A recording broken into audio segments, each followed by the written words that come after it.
Hi all, welcome to Dragon's Cave. My name's Karen, and this is going to be our attempt at kind of suncatchery type thing.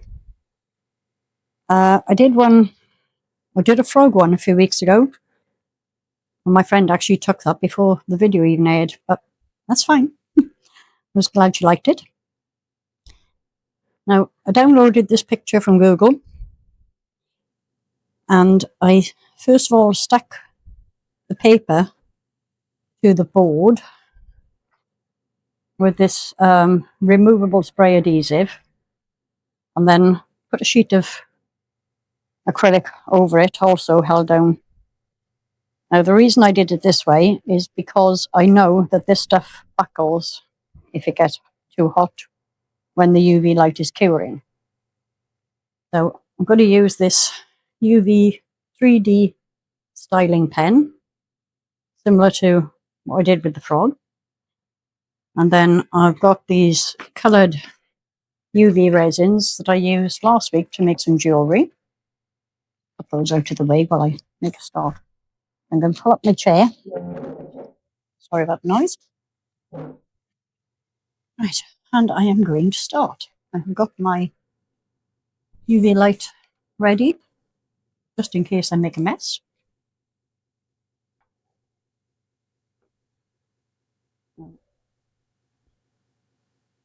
As I recall, this stuff is actually quite thick and stays in place pretty well. It's not even coming out yet. Hang on a second. I should learn to stand these things upside down. I'll save myself a lot of trouble. Oh, my shaky, shaky hands. Come on. Oh, there you are.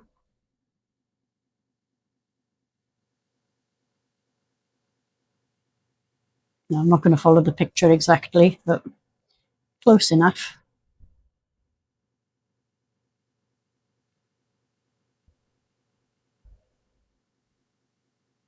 This is very thick, but that's actually a good thing.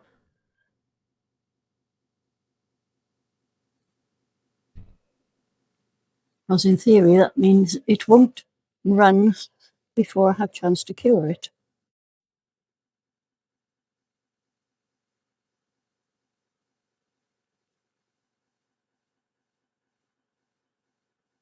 Look at there.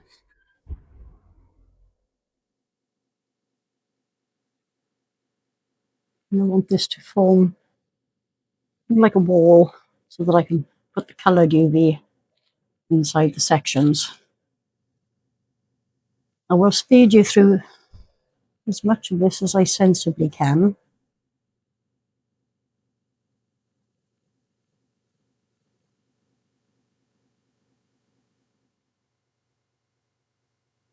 Oh, this actually hurts. So I'm going to do it in sections, simply to give my hand a rest. I think that petal there is very oddly placed, so I'm going to not follow that line.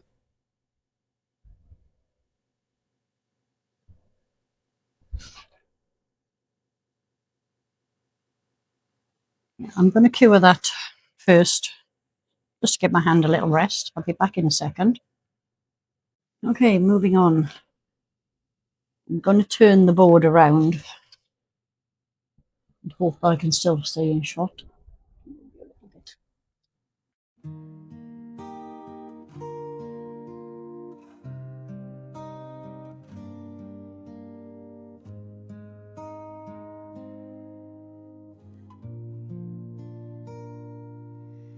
In the mountains quiet fold, where the air turns sharp and cold, she guards her gleaming gold, a tale of fire, fierce and bold. Her wings like embers, gentle glow, eyes a sea. Right, I am going to cure that up, give my hand a little rest, and I'll be back in a sec. Right, this is about as cured as it's going to be until I can get this off and have it do it from both sides. Oh, where are my colours? Should have got these ready, shouldn't I? There's green. There is yellow. There is the orange. I'm going to get the cobalt blue out as well, just in case I want to mix a little with the green for the leaves. And I'm going to start up here. Am I? Am I though? Yeah, go on. Right. Start with the yellow for the petals. Now this yellow isn't very, not a very deep yellow. I always find yellows are quite difficult. My pokey stick down.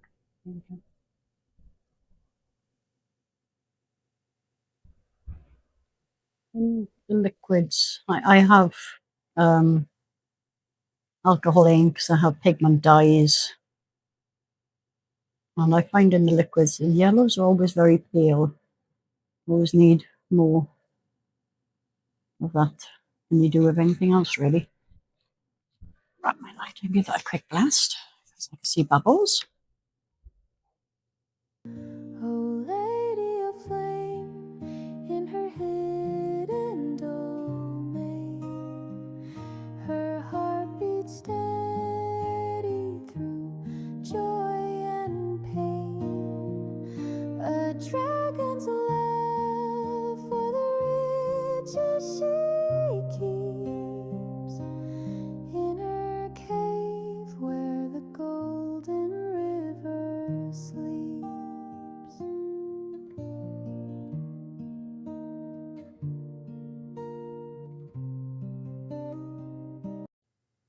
Right, where should I do with the orange? Right, I'm going to go with the orange in this section.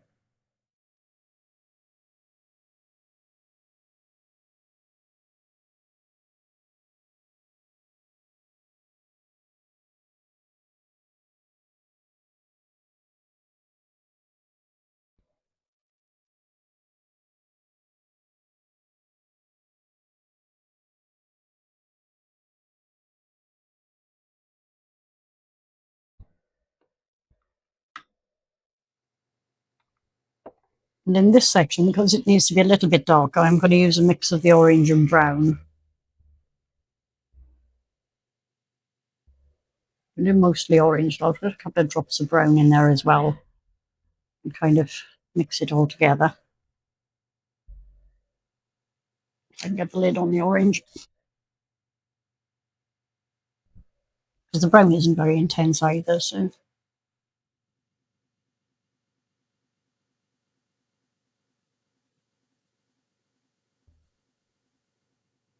Get a little bit of shading in there, really.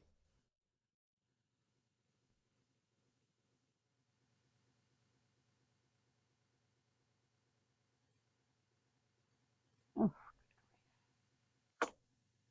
Right, pokey stick. Spread it about.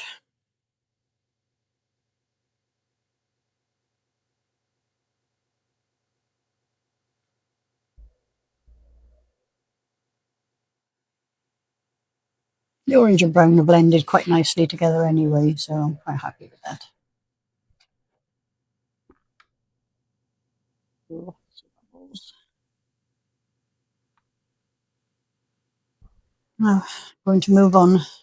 I'm going to cure it all in one go. Just because.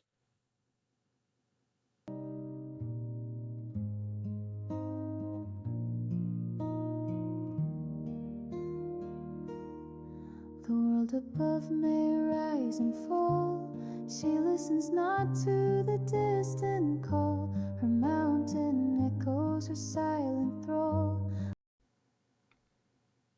And I am going to cure this. And I'll be back in just a minute. See you in a sec. Right. You may or may not be able to tell, but I did actually put another coat of colour on the flower. I just wanted to deepen the colour, and there was just about enough room in the sections to do it. So now I want to give it a clear top coat.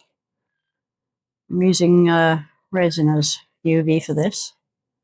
I do have another UV, but it's a bit meh. Don't want to use this one. You just need to be very, very careful not to put too much on here and end up going over the edges, because then I'll have to trim it down. And ain't nobody got time for that.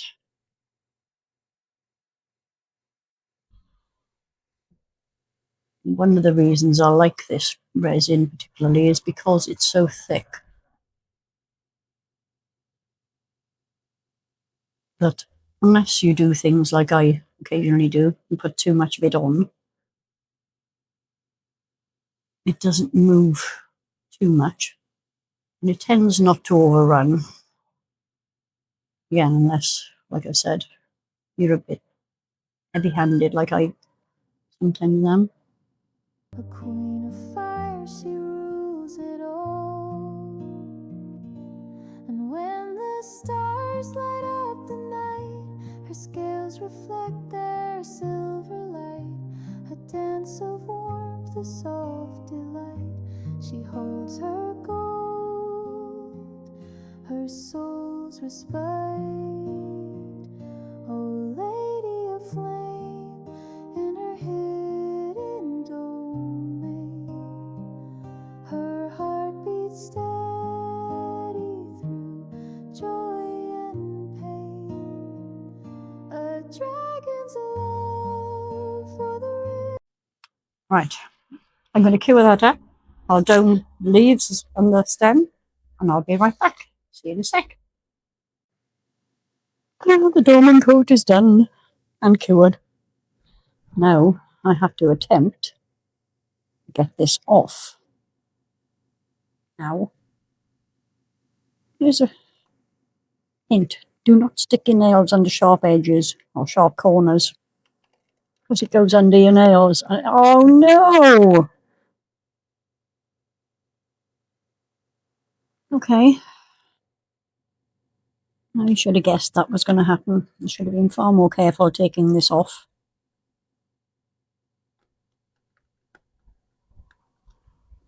Let me get the board out of the way.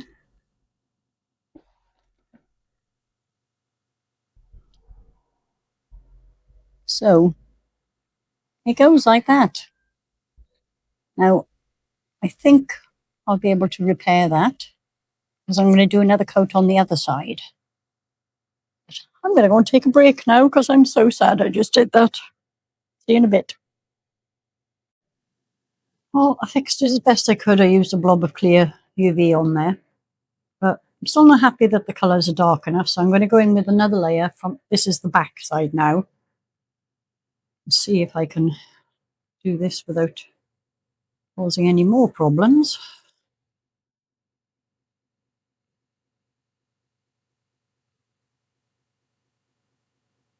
I just really would like to get a better depth of colour, particularly in the petals.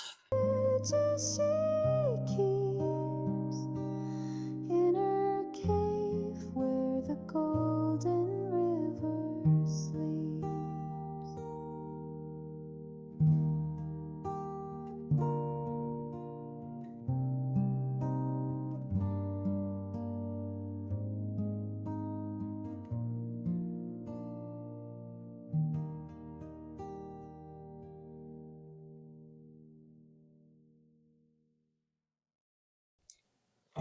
Right, I'll get this cured up. See you in a sec. Right, this has been domed on both sides now, and I've managed to fairly well disguise the break. You can see it very clearly from some angles, not so much from others. But finish it off. I'm going to pop it on this board because I want to drill a hole. And obviously I don't want to be drilling into my work mat. I'll try to brace myself on the bit then, that was a bit silly.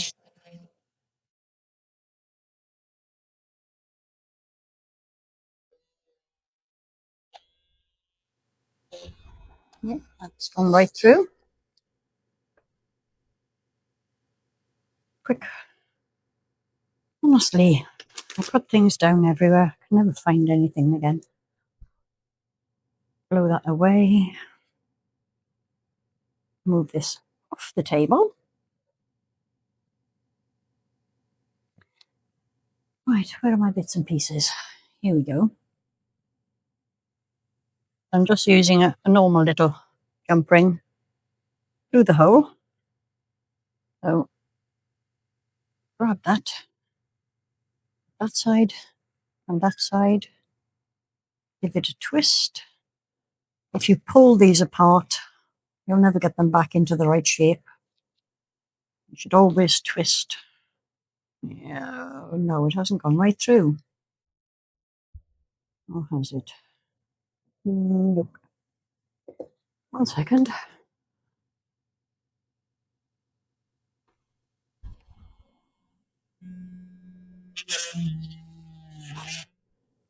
Now it has. Now I have a hole all the way through. These tools seem to be slightly magnetic, which is not necessarily a bad thing.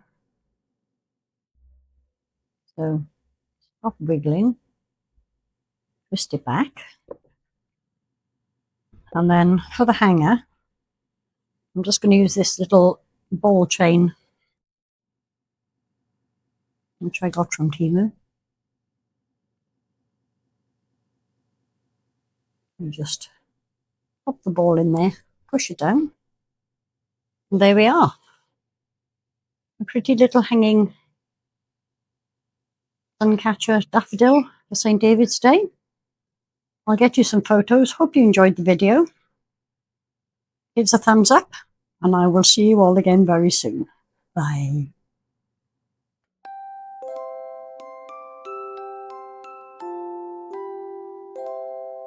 In a quiet little corner tucked away from the light, there's a cave full of colors that glow through the night. Glitter and brushes, soft clay and lace, and the scent of sweet resin flows all through the space.